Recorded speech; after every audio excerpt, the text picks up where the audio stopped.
Será que o Novo Testamento é confiável do ponto de vista histórico? Meu nome é Bruno e hoje nós vamos estar falando sobre os critérios para avaliar se um documento ele é confiável historicamente falando. Vamos falar sobre a prova bibliográfica, a prova de evidências internas e externas. Será que os acontecimentos do Novo Testamento são citados em outros escritos da Antiguidade? Se você quer saber mais sobre isso, acompanhe o nosso estudo de hoje. E não se esqueça de curtir esse vídeo, se inscrever no nosso canal, de ativar as notificações e compartilhar com alguém agora esse conteúdo maravilhoso, beleza? Então, pessoal, nós vamos iniciar mais um estudo hoje. E o que vai ser visto nesse estudo? A gente vai falar uma breve introdução sobre a importância de estudar a confiabilidade histórica do Novo Testamento. A gente vai ver, em resumo, quais são os critérios para determinar se um documento ele é confiável do ponto de vista histórico e, por fim, uma breve conclusão. A primeira pergunta que nós devemos fazer é: que diferença faz se a Bíblia ela é historicamente confiável ou não? Existem diversas cosmovisões que tentam explicar as perguntas mais básicas da humanidade. Por exemplo, de onde nós viemos? Existem algumas pessoas que acreditam que tudo veio a partir de uma explosão e a partir desse acontecimento passou a existir todo o espaço, tempo, matéria e energia. Existem outras pessoas que já acreditaram que o universo, na verdade, era um conjunto de mundos interconectados, um conjunto de realidades que coexistem, como é o caso da mitologia nórdica. Pessoas já atribuíram os acontecimentos da natureza e da vida humana à vontade dos deuses, como é o caso dos antigos gregos. Ou, no caso do hinduísmo, que acreditam que tudo que existe vem da ação de divindades diferentes, a divindade da criação, da preservação e da destruição do universo. Essas perguntas existenciais, de onde viemos, qual é o sentido da vida, para onde vamos, elas permanecem com respostas totalmente diferentes. Cada religião, cada cosmovisão que existe vai dar uma resposta distinta para essas perguntas. Hoje em dia, a gente está cada vez mais distante de um consenso sobre a resposta a essas perguntas, porque cada vez mais estão surgindo cosmovisões diferentes em todo o mundo. Hoje em dia, se a gente olhar para a ciência, para tanto as ciências da natureza quanto as ciências humanas, pode até ser que esteja ocorrendo um consenso. As pessoas entram num consenso sobre que existe gravidade, um consenso sobre como funciona o corpo do ser humano, mas a investigação humana, que utiliza a metodologia científica, ela nunca vai chegar a nada sólido a respeito dessas perguntas existenciais. Ela pode, no máximo, chegar a meras conjecturas quando se trata de assuntos da alma e do sentido da vida, que são perguntas fundamentais para qualquer ser humano. Mas como que a gente pode responder, afinal, essas perguntas? Somente se Deus se revelar a nós e mostrar qual é a sua vontade. Tem que partir dele essa revelação sobre essas questões. Se ele mesmo não nos informar, nunca poderemos saber com certeza as respostas às perguntas que a nós, como seres humanos, mais nos importam. Isso que fala Archer Jr. E no meio dessa busca por essas respostas, a Bíblia é um dos documentos que se propõe a responder essas perguntas. Ela se apresenta a nós, seus leitores, como a revelação escrita inspirada pelo único Deus verdadeiro e que alega ter a sua confiabilidade comprovada por diversas provas históricas. E é nesse ponto em que a cosmovisão judaico-cristã se diferencia de várias outras, como, por exemplo, o confucionismo, o islamismo, porque não tem como a gente separar a historicidade dos relatos bíblicos da sua moral e suas aplicações práticas. Ou seja, não faz sentido eu crer naquilo que a Bíblia fala, as doutrinas dela sobre quem é Jesus, sobre a salvação, sobre o propósito de Deus para a humanidade, se eu não crer que ela é historicamente confiável. Essas boas novas do cristianismo, elas estão estreitamente ligadas à ordem histórica, pois retratam os grandes eventos da encarnação, da crucificação e da ressurreição de Jesus Cristo como Deus, a fim de promover a redenção do mundo, entrou na história, como a eternidade entrou no tempo e como o reino dos céus irrompeu no reino da terra. Ou seja, a gente crê que Deus realmente interveio na história da humanidade. Realmente aconteceram as coisas que estão descritas tanto no Antigo quanto no Novo Testamento. Esse caráter definitivamente histórico do cristianismo e que o distingue de quaisquer sistemas religiosos e filosóficos que não se relacionam de modo explícito com qualquer período particular de tempo, torna a confiabilidade dos escritos que pretendem ser o registro dessa revelação uma questão de singular importância. É muito importante estudar isso que a gente vai ver hoje. Se a gente olhar para a história do povo hebreu no Antigo Testamento, eles sempre estão relembrando o seu passado, seja nas suas festas, como a Páscoa, como a festa dos tabernáculos. Eles sempre estão relembrando aquilo que Deus fez por eles na Antiguidade. Eventos milagrosos, as pragas no Egito, o mar Vermelho que foi aberto diante deles, os egípcios que pereceram na perseguição a eles. Se a gente olhar, por exemplo, lá para o capítulo 20 de Êxodo, logo antes dos 10 mandamentos, Deus fala o seguinte: Eu sou o Senhor, teu Deus, que te tirou do Egito, da terra da escravidão. Não terás outros deuses além de mim. Não farás para ti nenhum ídolo. Ou seja, Deus está dizendo que Ele agiu na história do seu povo, de forma concreta, no espaço-tempo, na nossa realidade. E por isso, eles podiam confiar nele. A confiabilidade de Deus, da ação dele na história, é a base para que a gente confie nele, para que a gente coloque a nossa fé nele, e a gente viva segundo os seus mandamentos, segundo a sua vontade. Ou seja, isso é um conceito histórico de verdade. Diferentemente de outros povos, outras culturas, que têm um conceito mais metafísico de verdade, como, por exemplo, era o caso dos gregos na Antiguidade.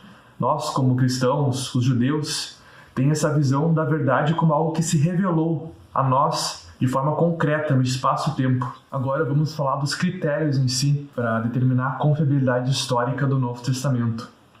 Mas antes disso, quando nós pensamos numa Bíblia, a gente tem em mente um único livro que contém a revelação de Deus tanto no Antigo quanto no Novo Testamento.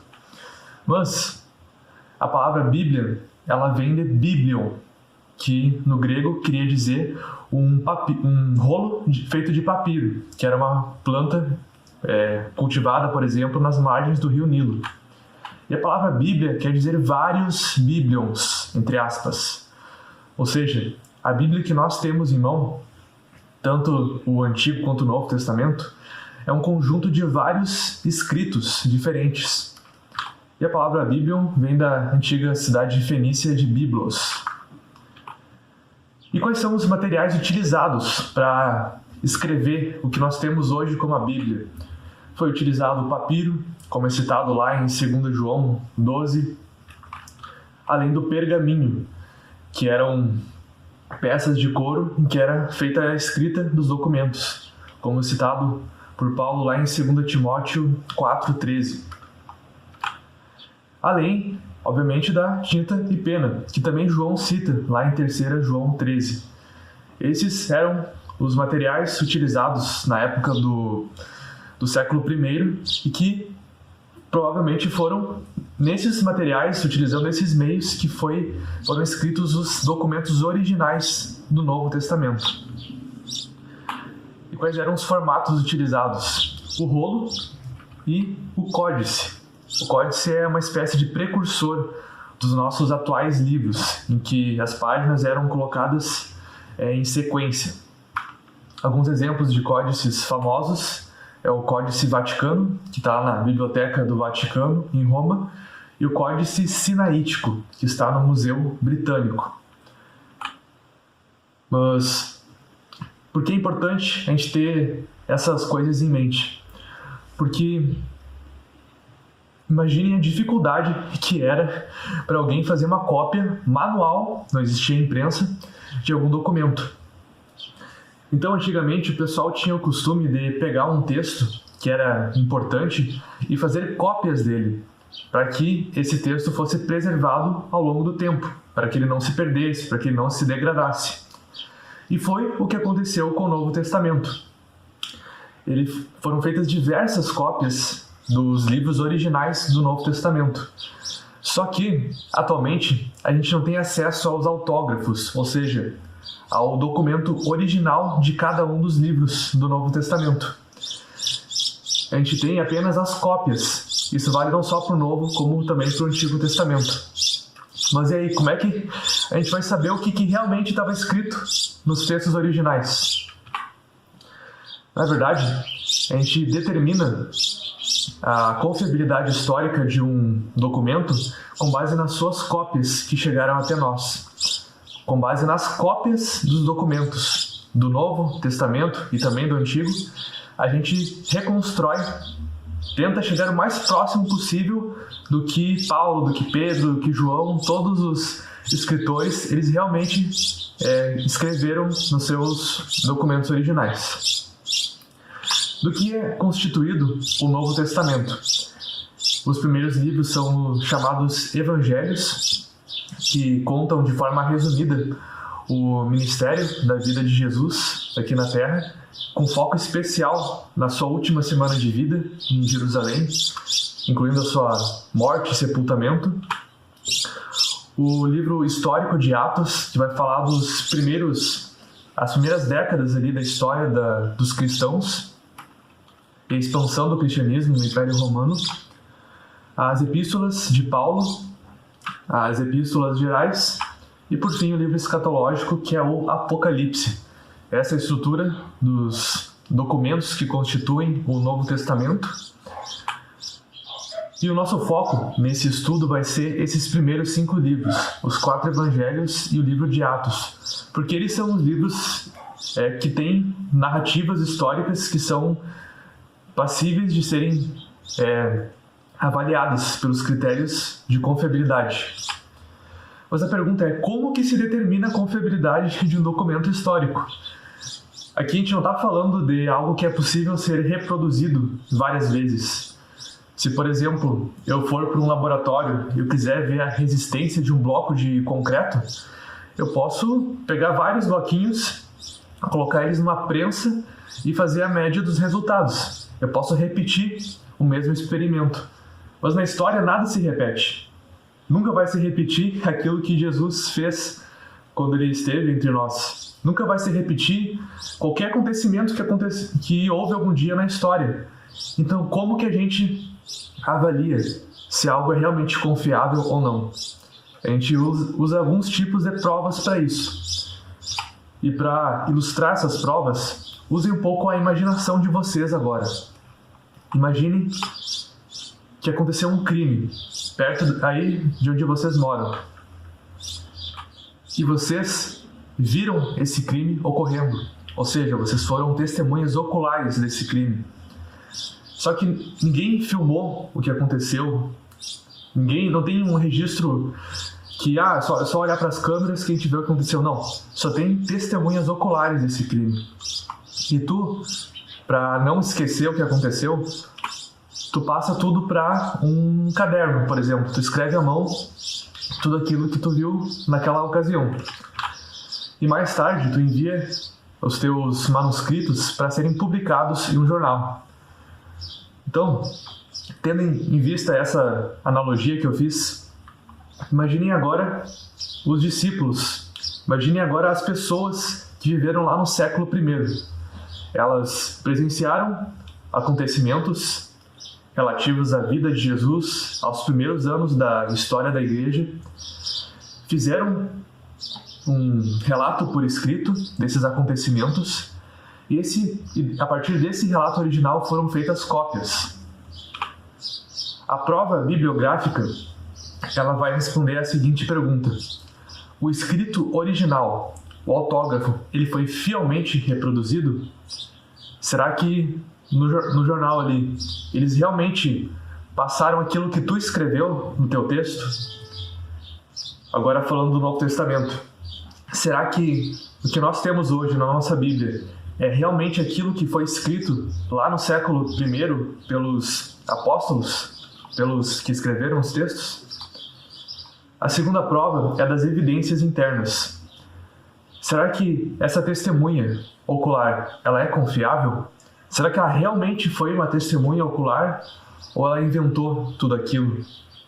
Ou ela quis mudar o que ela viu, ela quis mentir por algum motivo específico? Isso que era avaliado nas evidências internas. E as evidências externas avaliam se houve alguma outra testemunha que confirma aquilo que foi dito por aquele documento. Será que alguém mais viu esses acontecimentos? Será que alguém mais alega que existiu um homem chamado Jesus, que ele fez milagres, que ele morreu numa cruz? É isso que as evidências externas vão nos responder. Talvez alguns de nós se sintam meio desconfortáveis por aplicar esses critérios tanto ao Antigo quanto ao Novo Testamento. Só que a gente não deve se sentir incomodado com isso. Porque se realmente o que está escrito lá é verdadeiro, então eles vão passar nesses critérios. Além disso, é justificável que a gente seja realmente rigoroso com as afirmações que são feitas nas Escrituras Sagradas. Por quê? Porque essas reivindicações que são feitas no Novo Testamento, que são feitas em relação à humanidade, são tão absolutas, e o caráter e as obras de seu principal representante, que é Jesus, são tão incomparáveis que desejamos ter tanta certeza de sua verdade quanto é possível. Imagina uma pessoa que nunca ouviu falar de Jesus, nunca ouviu falar na existência dele. Ela vive na sua própria religião, na sua própria cultura, e de repente ela ouve falar que existiu um homem que viveu na Judéia há 2000 anos atrás, fez milagres, morreu numa cruz, foi sepultado. Seus discípulos de repente disseram que ele ressuscitou. Imagina o nó que dá na mente dessa pessoa.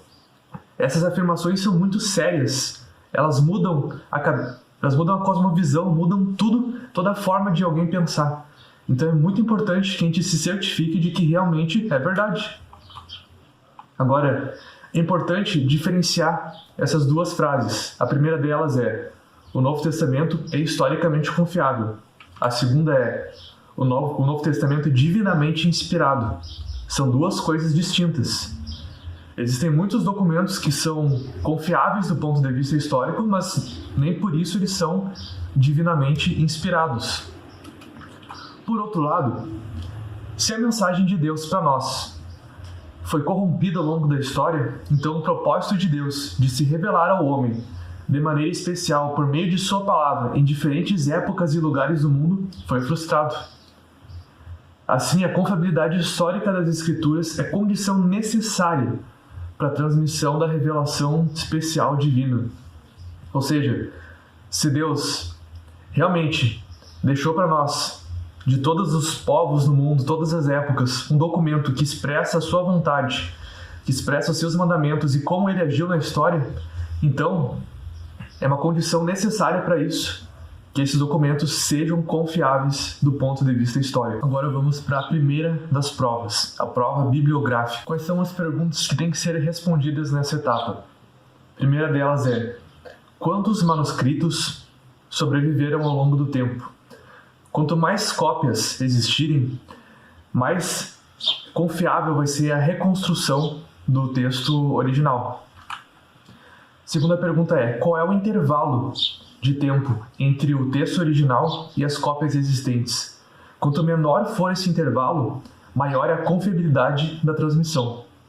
E a terceira pergunta é: quão coerentes são esses manuscritos, essas cópias?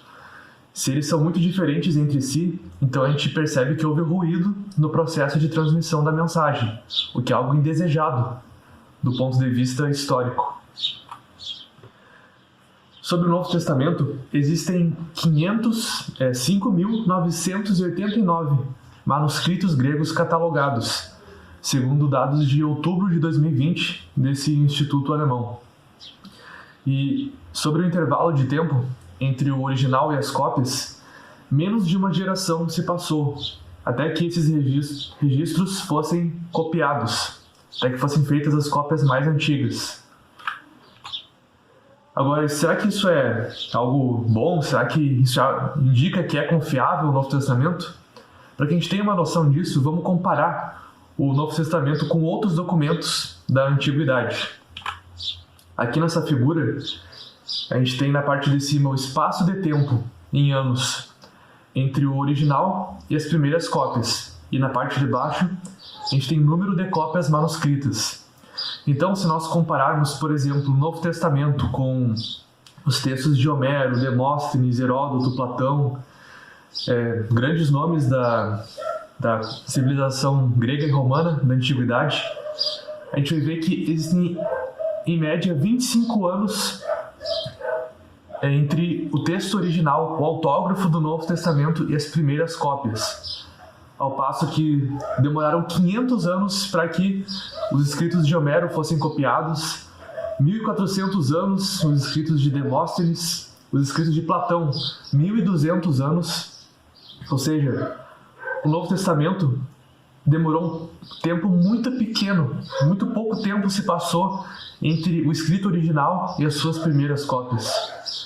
E comparando o número de cópias, o Novo Testamento, que nem a gente viu no slide anterior, tem mais de 5.900 cópias.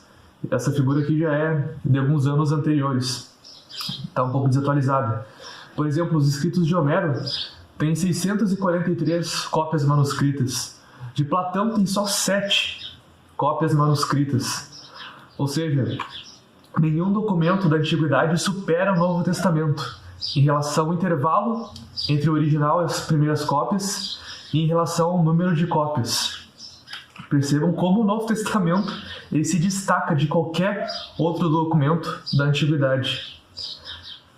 As evidências dos escritos neotestamentários é ainda maior do que a evidência de muitos escritos de autores clássicos, cuja autenticidade ninguém sequer pensa em questionar.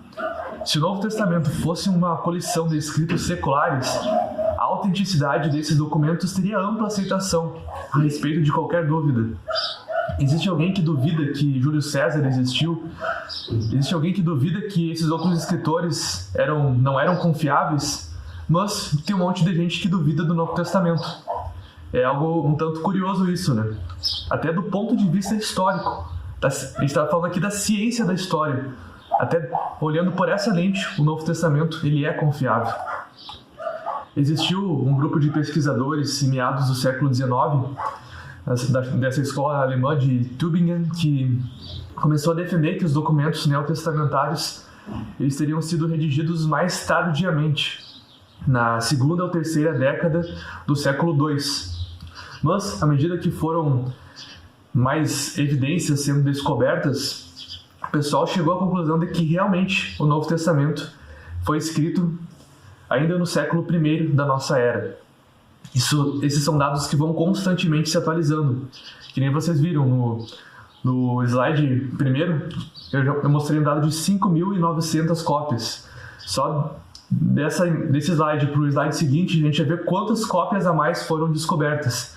Então, cada vez mais o pessoal está vendo que realmente o Novo Testamento ele é muito confiável em relação ao tempo decorrido, em relação ao número de cópias. Se a gente for olhar, por exemplo, a data aproximada da escrita de cada um dos livros do Novo Testamento, segundo a Sociedade Bíblica do Brasil, a gente vai ver que essas datas variam entre 49 e 44 depois de Cristo até 95, no caso dos livros escritos por João, Apocalipse e as cartas. Ou seja, todos eles se situam ainda no primeiro século, entre o ano 1 e o ano 100 depois de Cristo. A gente já falou sobre as duas primeiras perguntas. o tempo decorrido entre o original e as cópias e a quantidade de cópias. Agora vamos falar da terceira questão, que é: será que essas cópias são coerentes entre si?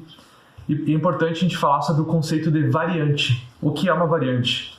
São variações de conteúdo entre os documentos sem levar em consideração erros de grafia. Essa definição varia um pouco. Tem alguns estudiosos que dizem que erros de grafia também são considerados variantes, outros vão dizer que não. Segundo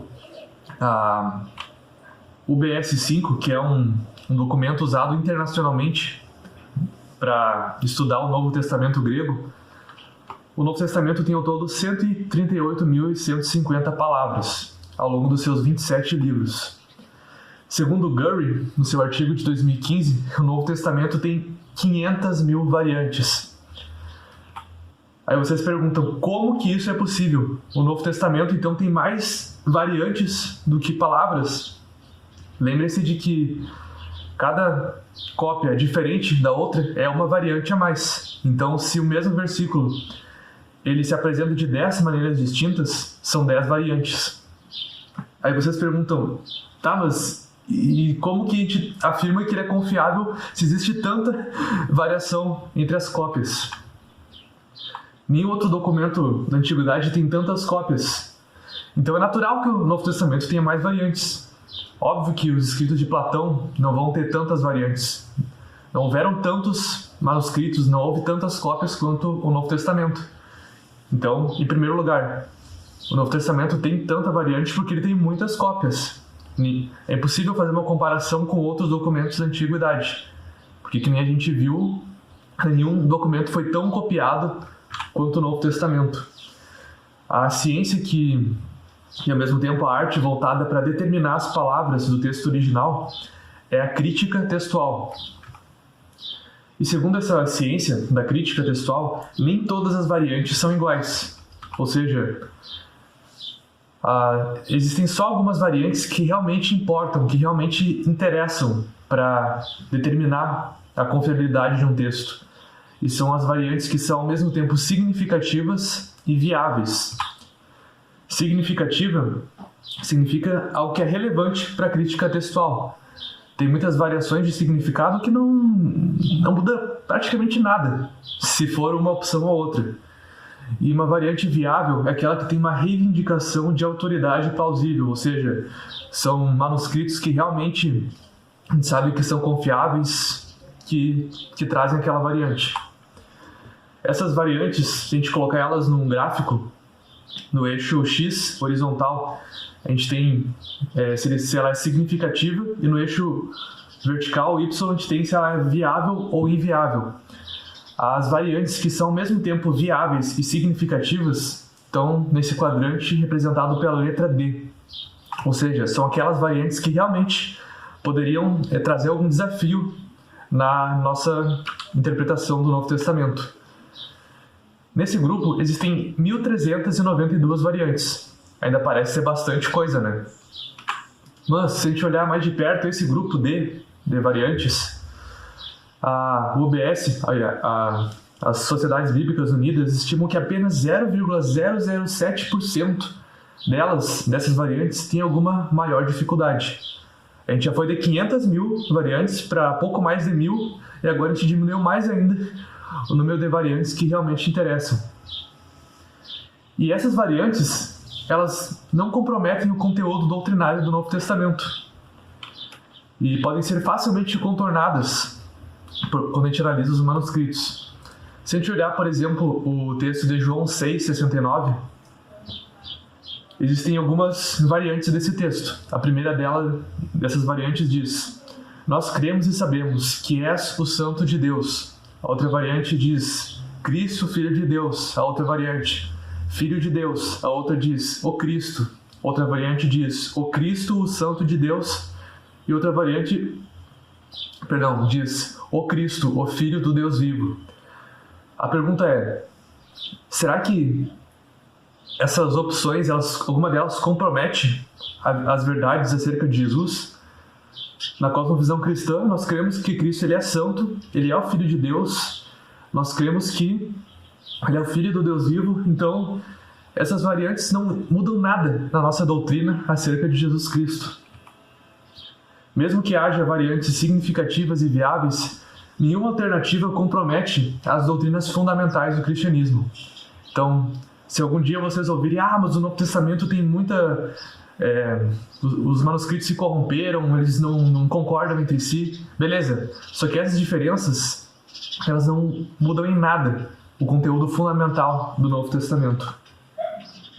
O Novo Testamento apresenta aproximadamente 98,33% de pureza no significado de seu conteúdo. Isso é muita coisa para um documento antigo. Se a gente pegar, por exemplo, a Ilíada de Homero, ela tem 95% de pureza no seu conteúdo. Um escrito budista tem 90% de pureza no seu conteúdo. Ou seja, a reconstrução que a gente faz do texto original do Novo Testamento a partir das suas cópias é extremamente precisa. Ainda sobre esse tema, o Bruce comenta o seguinte: a experiência prova facilmente a dificuldade que é copiar um fragmento de extensão considerável sem cometer no mínimo um ou dois lapsos, um ou dois erros. Então, é surpreendente que a quantidade de erros não seja muito maior ainda do que de fato é. Até hoje, quando a gente está lendo algum livro que foi escrito usando um computador, que hoje que a gente tem muito mais facilidade no processo de escrita, a gente ainda encontra erros de vez em quando. Imagina naquela época, que as condições eram muito mais precárias, que nem a gente já viu, né? Era tudo escrito à mão. A gente sabe que os cristãos tinham um monte de dificuldades naquela época. Então, acho que é algo extremamente razoável que haja essas variantes. Mas alguém pode perguntar, beleza, mas por que Deus não preservou os manuscritos originais do Novo Testamento, se ele é de fato a sua palavra? O Geisler e Turek propõem uma possível resposta. Se a gente ainda tivesse os autógrafos, os textos originais do Novo Testamento, haveria uma chance de eles serem adulterados. E assim a gente acabaria não tendo mais acesso aos originais, se a gente se baseasse simplesmente neles. Então, de maneira, parece que paradoxal, a gente perder os originais, mas ter várias cópias, nos ajuda a preservar o sentido do texto. Mesmo que a gente perca algumas cópias, a gente ainda vai ter várias outras cópias preservando o conteúdo. Outro questionamento. A existência de tais erros nas cópias não contradiz a inerrância bíblica? A gente não crê que a Bíblia é um documento sem erro algum, porque é inspirada por Deus? Na verdade, a inerrância, ela só se reivindica necessariamente para os manuscritos originais dos livros bíblicos. Ou seja, nós cristãos acreditamos que o texto original, que foi escrito pela mão de Paulo, de Pedro, de João, dos escritores do Antigo e do Novo Testamento, esses são os textos que são realmente sem absolutamente um erro, nenhum erro. As cópias que foram feitas depois, as traduções para a nossa língua, o português, para o inglês, para as outras línguas, aí elas são passíveis de terem erros. A gente encontra erros de tradução, e foram feitos também erros durante as cópias, mas isso não compromete o Novo Testamento. Existe uma grande diferença entre o documento que era errado desde o princípio e um documento que começou errado e que depois foi copiado de forma equivocada. Além disso, mesmo que todos os milhares de manuscritos do Novo Testamento de repente se perdessem, fossem roubados dos museus onde eles estão, ainda assim seria possível reconstruir praticamente todo o Novo Testamento só pelas citações que são feitas deles pelos pais da igreja primitiva, nos séculos 2 e 3. Se a gente pegar, por exemplo, os escritos de Justino Mártir, Ireneu, Clemente de Alexandria, Orígenes, Tertuliano e outros, a gente poderia abranger todo o Novo Testamento, com exceção de apenas 11 versículos.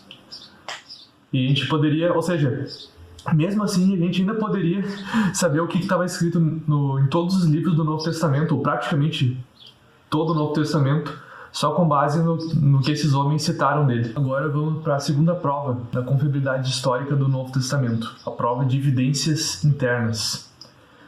A transmissão do texto original é como se fosse uma brincadeira de telefone sem fio. Quanto mais pessoas participam dessa brincadeira, mais a mensagem fica distorcida no final. Então, quanto mais próximos os historiadores daquela época estiveram dos acontecimentos, maior vai ser a precisão histórica dos seus escritos. Ou seja, é por isso que é muito importante que a gente conte com testemunhas oculares, pessoas que realmente presenciaram aquilo que Jesus fez, aquilo que aconteceu na história da igreja. Essa é chamada de capacidade de dizer a verdade. Porque se essas pessoas realmente participaram daqueles eventos, então não haveria tempo suficiente para que esses relatos fossem distorcidos por meio de lendas populares, por meio de mitos, que muitas vezes acabam surgindo com o passar do tempo. É aquela velha história de que se a gente ouve uma história muito antiga, com o tempo ela vai sendo acrescentados detalhes ou sendo tirados em relação à história original. Os escritores dos livros do Novo Testamento, eles várias vezes alegam que eles foram testemunhas oculares ou que tiveram contato direto com essas testemunhas oculares. Se a gente pegar, por exemplo, em João, em Atos, em 1 Pedro, 2 Pedro, a primeira carta de João, eles vão afirmar que tiveram contato com aqueles eventos de alguma maneira. Também no Evangelho de Lucas, em Hebreus. Então agora vão ser enumerados fatores que podem aumentar a probabilidade de que eles estão falando a verdade, de que eles realmente foram testemunhas oculares ou tiveram contato com essas testemunhas. Por exemplo, há indícios de tradição oral nos escritos do Novo Testamento. Existem alguns indícios de que passagens dos evangelhos eram originalmente cantadas, que era um modo de facilitar a memorização. Os judeus da antiguidade faziam muito isso. Os rabinos, usavam canções para que seus discípulos pudessem memorizar doutrinas, informações importantes. E quando a gente traduz do grego para o aramaico, que era a provável língua usada por Jesus e seus discípulos, existem passagens do Novo Testamento que elas passam a ter ritmo e passam a ter rimas, que era uma característica inclusive dos oráculos dos profetas judeus. Ou seja, isso aumenta a possibilidade de que esses textos foram transmitidos oralmente. Outra característica, a quantidade e a precisão dos detalhes fornecidos. Imagina, por exemplo, tu está descrevendo a tua infância. Tu passa a citar para alguém quem eram os teus amigos com quem tu brincava na tua infância. Eu brincava com fulano, ciclano, que eram meus vizinhos. Meu pai, ele tinha um Fusca azul, todo mundo se dava soco quando ele passava pela rua. Tinha um pé de butiá lá na minha casa que eu e meus amigos a gente comia. Tinha um vizinho meu que era um senhorzinho muito simpático. Começa a dar vários detalhes da tua infância.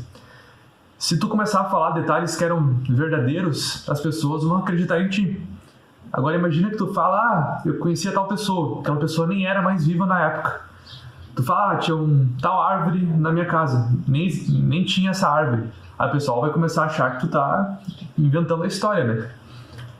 E quando a gente olha para proximidade de uma testemunha, é fundamental ver a quantidade e a riqueza dos detalhes da sua narrativa.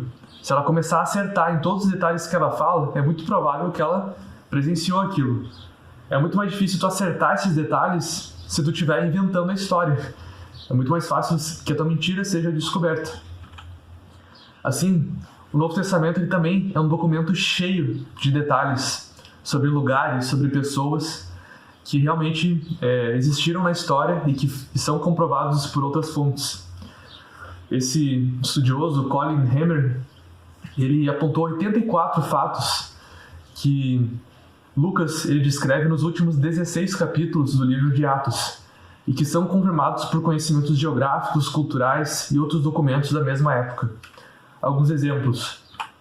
Quando fala da primeira viagem missionária de Paulo, ele cita corretamente as travessias feitas a barco por Paulo e Barnabé. É citado a localização correta de um rio, o rio Gangites, próximo à cidade de Filipos, lá no capítulo 16, versículo 13. É usado o termo correto para fazer referência aos governadores daquele local, em Atos 17:6. Paulo descreve corretamente a maneira comum de se obter a cidadania romana naquela época, em Atos 22:28.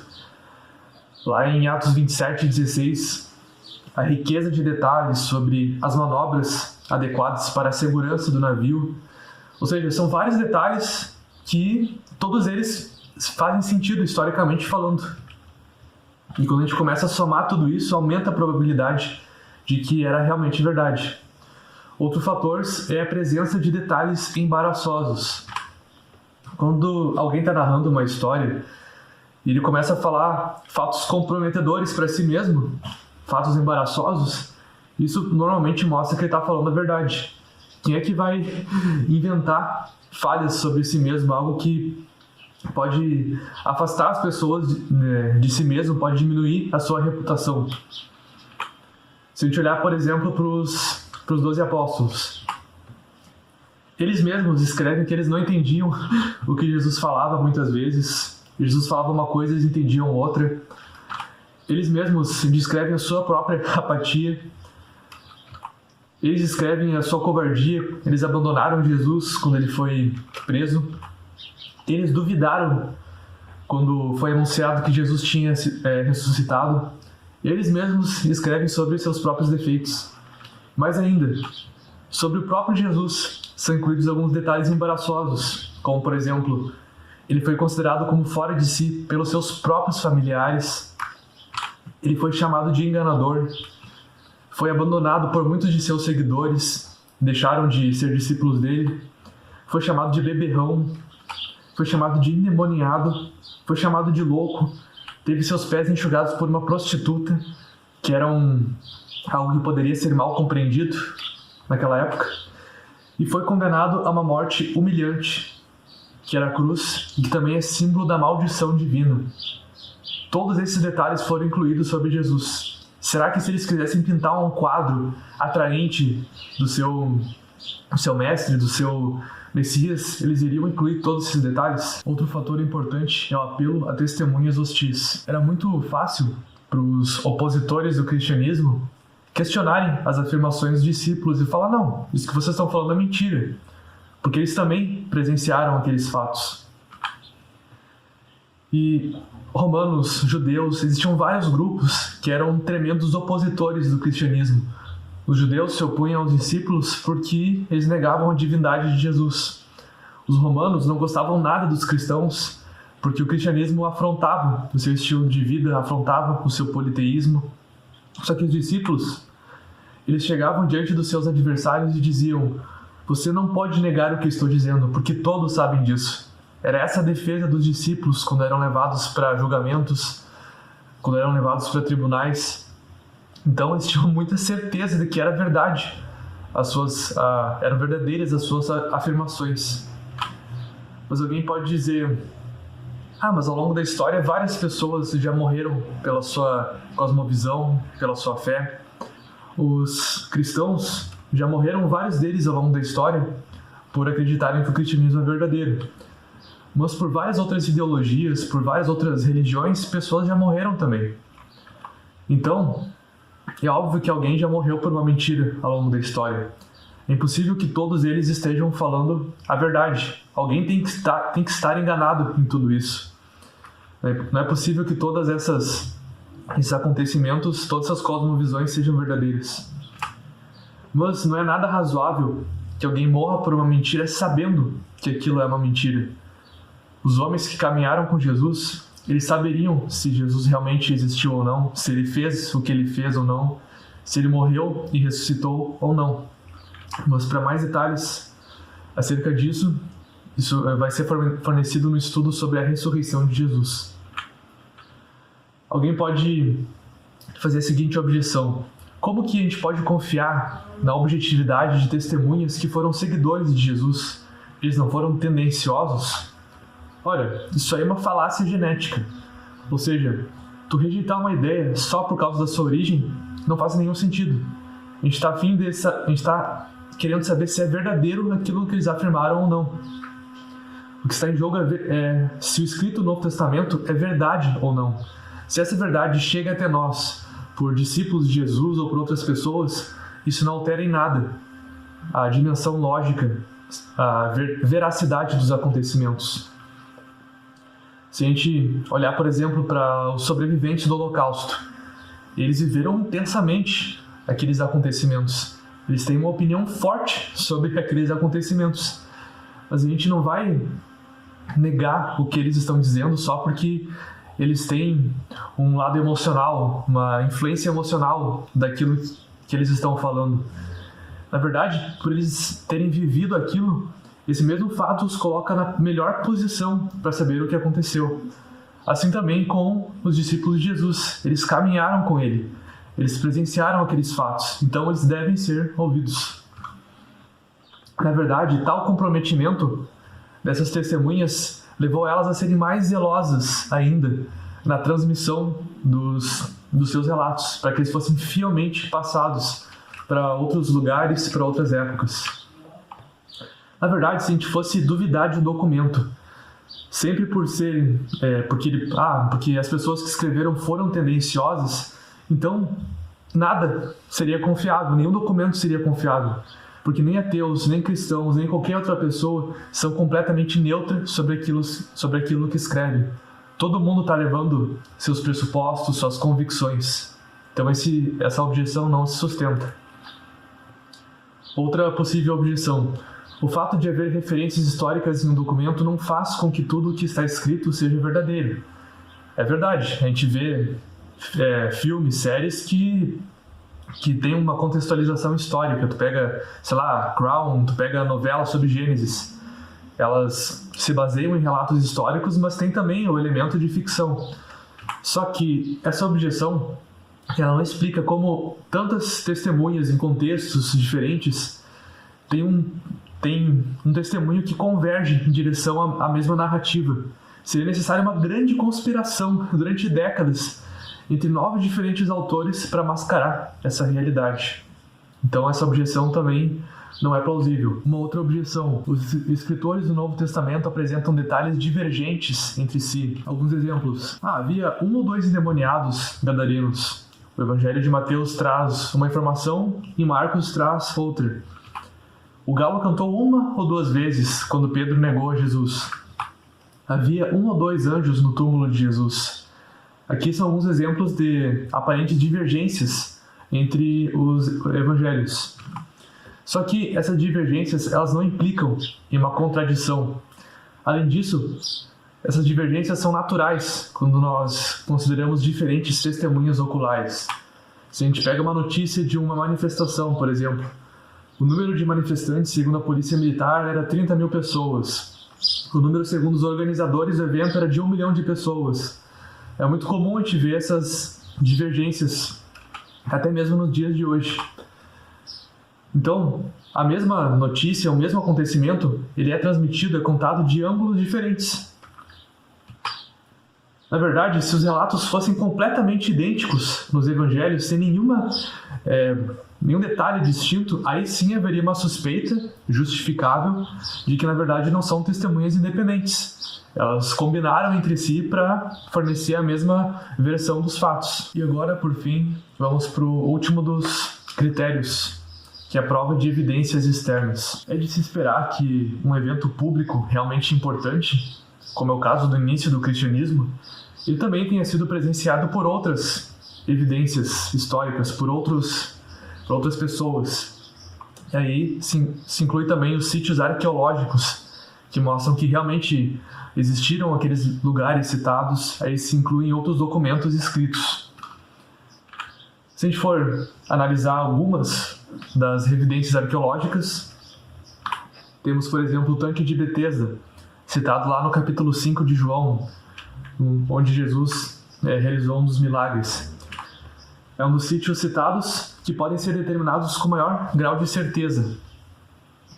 A gente tem também o Poço de Jacó, lá onde Jesus teve a conversa com a mulher samaritana, em João 4, onde atualmente foi construído um prédio ali, uma igreja.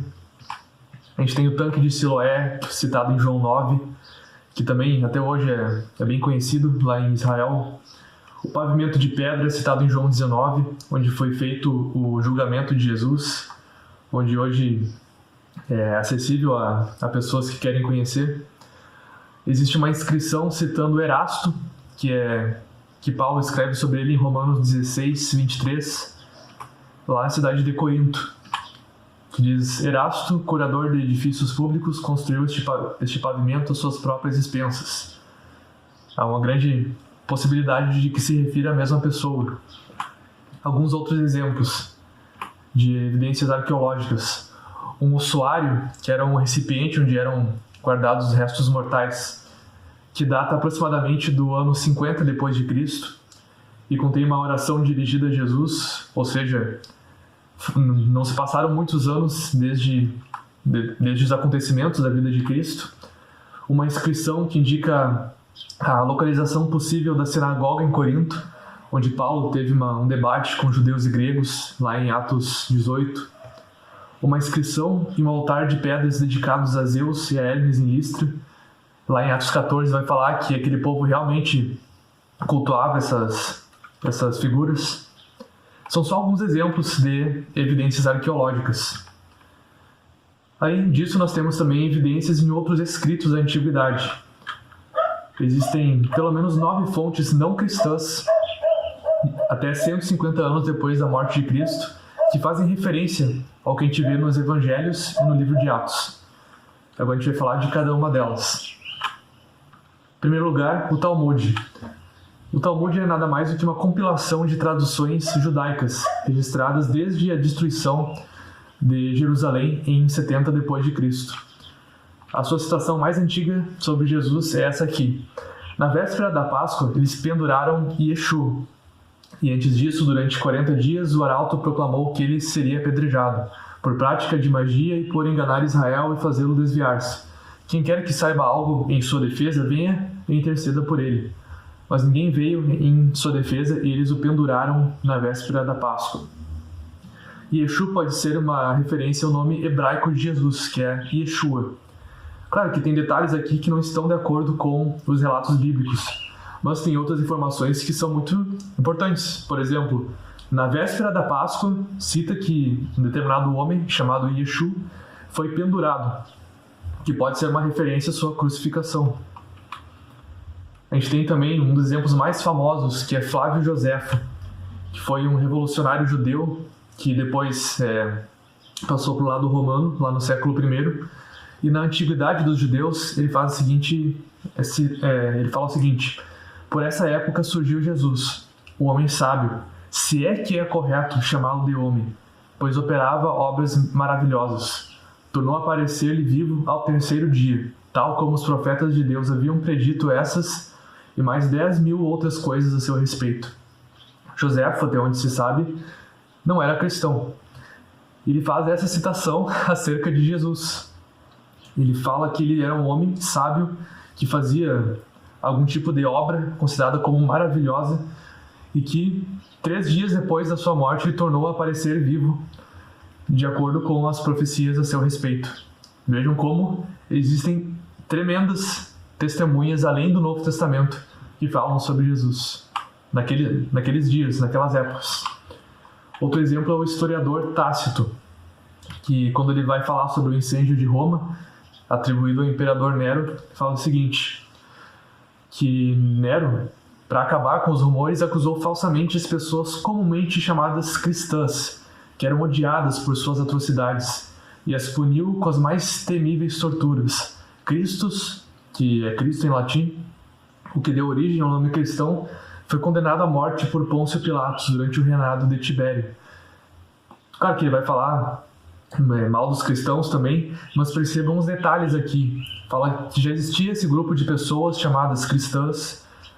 Tinham esse nome por causa de uma figura que tinha o título de Christus e que foi condenado à morte por Pôncio Pilatos durante o reinado de Tibério. Percebam que está tudo em concordância com o que a gente vê no relato do Novo Testamento. Plínio, por exemplo, em uma carta ao imperador Trajano, ele descreve a prática de adoração dos cristãos. Fala que eles cantavam os versos de um hino a Cristo, tratando-o como Deus. É um testemunho lá de 112, ou seja, os cristãos já tinham essa prática de cantar a uma figura, a Cristo, e tratando como Deus. E vai falar mais sobre outros costumes deles na época.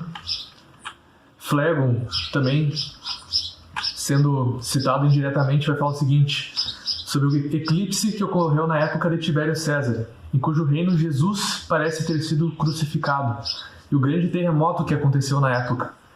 Vejam que é exatamente isso que falam os evangelhos, que Jesus morreu nessa época por meio da cruz e que ocorreu um terremoto durante a sua crucificação e morte. Jesus, enquanto vivo, não se preservou, mas ressuscitou depois da morte e exibiu as marcas de seu castigo e mostrou como suas mãos foram traspassadas pelos cravos, exatamente conforme a gente lê nos evangelhos. Talo, ele também sendo citado aqui, ele fala o seguinte: no mundo inteiro caiu uma escuridão tenebrosa, as rochas foram partidas por um terremoto, e muitos lugares na Judeia e outros distritos foram derrubados. Então, ele também descreve esses eventos que aconteceram na Judeia durante a crucificação, a morte de Jesus. Suetônio, que também é um historiador durante a época do imperador Adriano, vai fazer uma referência a Cristo e aos primeiros cristãos. Como os judeus, por instigação de Crestus, que pode ser uma referência a Cristo, estivessem constantemente provocando distúrbios, ele os expulsou de Roma. Nero infligiu castigo aos cristãos, um grupo de pessoas dadas a uma superstição nova e maléfica. Ou seja, mais uma testemunha hostil ao cristianismo. Aqui a gente vê também uma deportação de judeus, que pode ser a mesma citada lá em Atos 18:2, que atingiu alguns cristãos como Áquila e Priscila. Luciano foi um grego que viveu no século II e foi um grande crítico do cristianismo. Fala que os cristãos adoram o homem até hoje, o personagem distinto que introduziu seus rituais insólitos e foi crucificado por isso. Essas criaturas mal orientadas começam com a convicção geral de que são imortais, o que explica o desdém pela morte e a devoção voluntária, que são tão comuns entre eles. Ou seja, ele reconhece que o homem que deu origem a esse movimento, ele foi crucificado, reconhece a ousadia dos cristãos diante do martírio, a devoção que eles tinham a essa causa, e ainda foi incutido neles pelo seu legislador original que são todos irmãos, desde o momento em que se convertem, e negam os deuses da Grécia e adoram um sábio crucificado. E também fala que eles tinham propriedades em comum, ou seja, tudo isso de acordo com o que a gente vê na Bíblia, o costume de se chamarem de irmãos, a negação a outros deuses. Mara Bar Serapion, que foi um sírio, que numa carta ao seu filho, ele faz uma possível alusão a Jesus, colocando-o ao lado de outros sábios da antiguidade, no caso Sócrates e Pitágoras. Que vantagem os judeus obtiveram com a execução de seu sábio rei? Foi logo após esse acontecimento que o reino dos judeus foi aniquilado. Com justiça, Deus vingou a morte desses três sábios: Sócrates, Pitágoras e o rei judeu. Os atenienses morreram de fome, os habitantes de Samos foram surpreendidos pelo mar, os judeus, arruinados e expulsos de sua terra, vivem completamente dispersos. Mas Sócrates não está morto, ele sobrevive aos ensinos de Platão. Pitágoras não está morto, ele sobrevive na estátua de Hera. Nem o sábio rei está morto, ele sobrevive nos ensinos que deixou. Existe uma grande chance de que fosse uma referência a Jesus. Ou seja, se a gente agrupar todas essas fontes, tanto as cristãs quanto as não cristãs que foram citadas, a gente pode extrair os seguintes fatos sobre Jesus. Ele era natural de Nazaré, viveu de modo sábio e virtuoso. Até os seus inimigos reconheceram que ele realizou feitos incomuns, e inclusive alguns chamavam de feitiçaria, que pode ser uma referência aos seus milagres. Ele foi crucificado na Palestina sob Pôncio Pilatos durante o reinado de Tibério César, na época da Páscoa, sendo considerado o rei dos judeus. Segundo os seus discípulos, ele ressuscitou dentre os mortos depois de 3 dias. Seu pequeno grupo de discípulos se multiplicou rapidamente, se espalhando até Roma. Seus discípulos negavam o politeísmo, viviam de acordo com outros princípios morais e adoravam Cristo como sendo o único Deus. Ou seja, Essa descrição, ainda que venha de fontes hostis ao cristianismo, ela concorda com a visão que a gente tem de Jesus, que é trazida do Novo Testamento. Não só acerca de Jesus, mas acerca dos primeiros cristãos e a forma como eles eram vistos pelos judeus e pelos gentios no século I. Alguém pode trazer a seguinte objeção: mas por que não existem mais sítios arqueológicos que apoiam os relatos do Novo Testamento? Um fato que prejudica a pesquisa arqueológica é que Jerusalém, onde aconteceu grande parte dos eventos importantes da vida de Jesus e onde surgiu a igreja, foi destruída no ano 70 e reconstruída depois, o que dificulta a identificação de alguns lugares e eventos que aconteceram lá. É por isso que certos lugares, como o sepulcro de Jesus, que tem uma localização indicada hoje, não podem ser determinados com precisão. Outra objeção: por que não há mais citações de Jesus em fontes não cristãs? Por que só foram citadas 9 fontes? Jesus não deveria aparecer em muitos outros lugares? Para a gente ter uma noção, durante o mesmo período de tempo de 150 anos após a morte de Jesus, só 9 fontes não cristãs citam o próprio imperador daquela época, que era Tibério César. Ou seja, Jesus foi tão citado quanto o próprio imperador daqueles dias.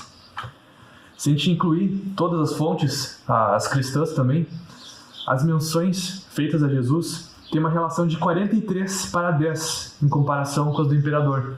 Ou seja, levando em consideração autores cristãos, Jesus é citado 4 vezes mais do que o imperador.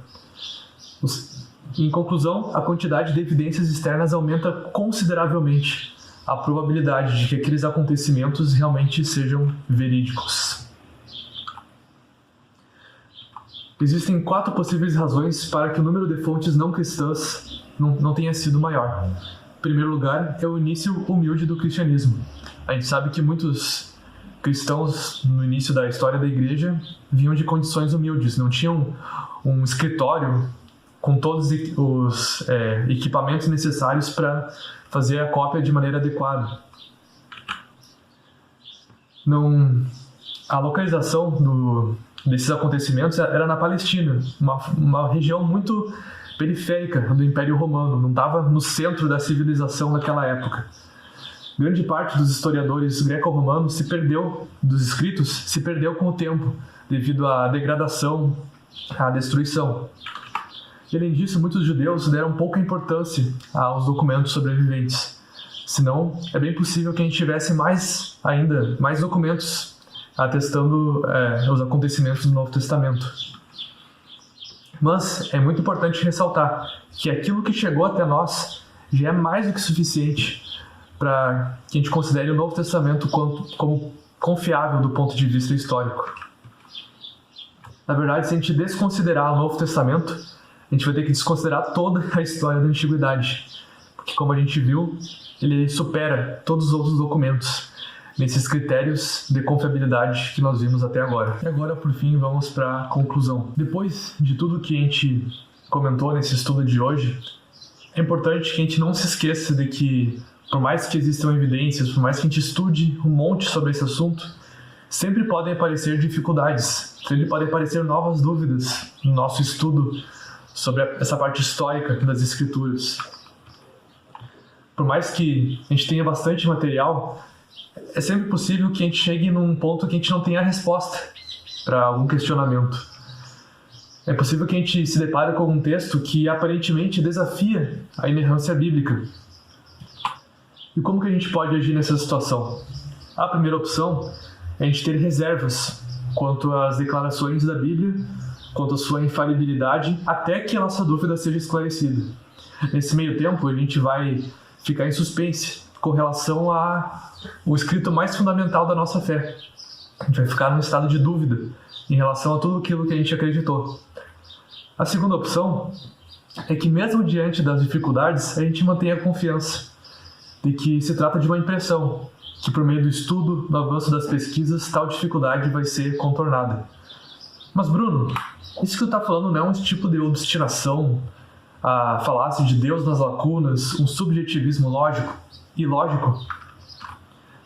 Na verdade, a gente tem que levar em consideração todas as evidências que a gente tem para chegar a uma resposta mais provável. A gente está trabalhando com probabilidades no campo da ciência, ainda mais da ciência histórica. E como a gente já comentou, numerosas cópias antigas, evidências de contato direto com os acontecimentos, que é a prova de evidências internas, e a confirmação de fontes, inclusive hostis, externas, aumentam a probabilidade de que esses eventos realmente aconteceram, de que é confiável o Novo Testamento.